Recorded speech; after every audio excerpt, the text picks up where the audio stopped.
আসসালামু আলাইকুম বন্ধুরা, দেখেন বাঘের বাচ্চা কাকে বলে। আমার গরিব দুঃখী মানুষের বাজার করতে, খেজুর কিনতে, মাথা নিচু করে ছোলা কিনতে, রসুন কিনতে, শাকসবজি কিনতে যদি তাদের কষ্ট হয়, আপনারা যদি মালের সিন্ডিকেট করবেন এই বাজারে, তাহলে আমি আল্লাহর উপরে শপথ করে বলে যাচ্ছি, হাজী শরিয়াতুল্লাহর বংশের সন্তান হিসেবে বলে যাচ্ছি, আপনাদের সেই সিন্ডিকেটের মাল আমরা জব্দ করে আমার শিবচরের গরিব দুঃখী মানুষের মধ্যে আমরা বিলিয়ে দিতে বাধ্য হব। এজন্য রমজানকে কেন্দ্র করে কেউ কোনো মালের দাম ব্যক্তিগতভাবে বাড়াবেন না, পারলে 5 টাকা 10 টাকা রমজানকে কেন্দ্র করে, রহমতের মাস কেন্দ্র করে একটু কমিয়ে রাখবেন।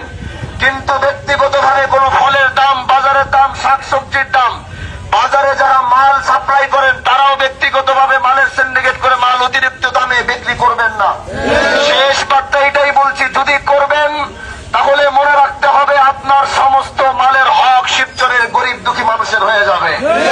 আল্লাহ আমাদেরকে আর মা বোনদেরকে বলবো, আপনারা রমজানকে কেন্দ্র করে বেপরদা চলাফেরা করবেন না। এই সময় মানুষ চোখের হেফাজত করতে চায়, কোনোভাবেই যেন কারো চোখের গুনাহ না হয় আপনার কারণে।